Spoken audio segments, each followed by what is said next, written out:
Hello. Bushamfo. Me chacha. Na nyema mboko there. Beautiful. Me peka am my girlfriend na will be chem say me mra offer sem and ntina me buy. Me ba cho offer sem no. One offer sem no. Beautiful. Oh boy, you mamia. You can am wo. Afia na malande na me girl ni me peka ma nti. Yen kona ndi. Me ba cho me hwe offer sem wo die. Jimmy for also the one. Offer sem. Now where some? I already put me careless, you know. Now what I will say ye? Make catch and make busas offer. Make us some offers. I want to some offer. Missing now there anyone. What's that back?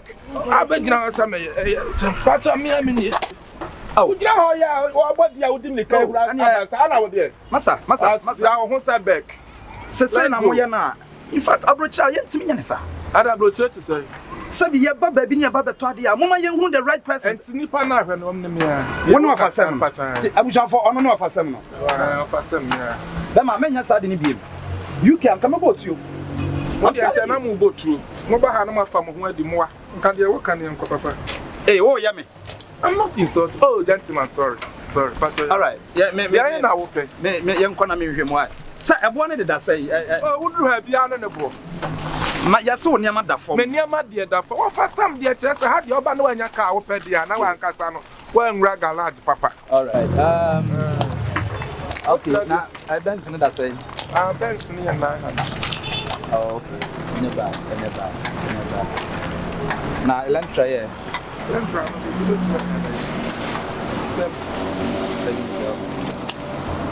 full option accident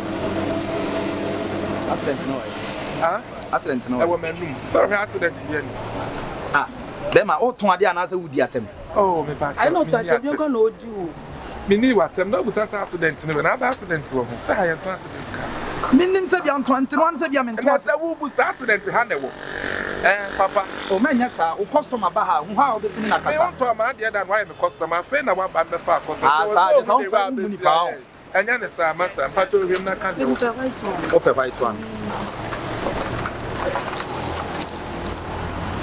we na de ana de na stand na de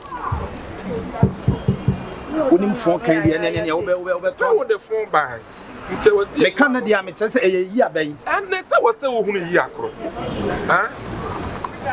e da say about 85 me kan ka we no me kan range over no dia hin na hard body yes amen jadi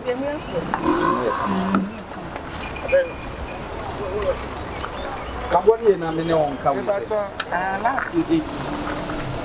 last 8 D made this.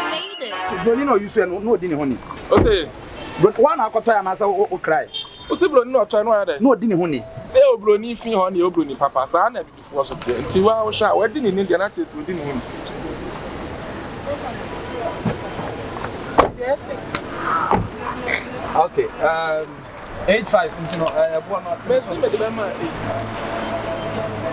mama ma 4 let's say mama ma 4 o be ma kan den 40 masa ka kan nsemu yi na de wo kan de sem fa kwen oh na at least 18 so there say ka we 28 me land UK na me land na mo yeah 27 well cost 45 ana 45 so won't me say ye de ba ye say ye ni echuechu ana ma na wo ka say de say nsa ka de before ba oh ka fun na wo di ma da bi asam na wo kan nya ne kan na kwaso ana 45 ho na ha ye to ne say wonim nyansa na wo wo bi aka say na be keka wa nyansa ni utiri wo wo nyansa ka we na de ba ha say amem na wo so na be to de na be ka fun chame na wo na sam fo wo keka ne say na kansa pradia pra to ne say pradia na ese wani mu ya to ne say me pradia te say me ya to ne say ada na wo say afo ho no ba no one pack cars ni agu mfumpu amu ama na wo ba ha woni nipa me na wo ni nipa me ye wa ha say woni nipa me ye wa ha bi bro ma me te watch as mutu nye foko masa mutu nye foko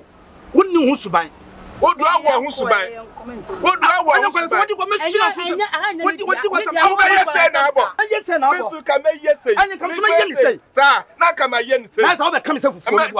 What that coming from? I'm Yamasa, you say. Who you say? Which way you say? Sir, who make you say? No, you say. That's all, baby. And I'm Yande. When you papa. What's soon, Yanipa? I'm Mufra Sabana Munisika, one is someone to a fast and back 1 week. One is a mobile. Huh? What's your for Bayan and him said I can't pump him? What about talk, man? I see I'm paying our chisabo for Habai. Ah, I first said, my background municipal, but can't crack a match to the beer day. Every no matter to take a crank. What's so bad, you may direct my smile. I sent me for you can only capras me for you can never.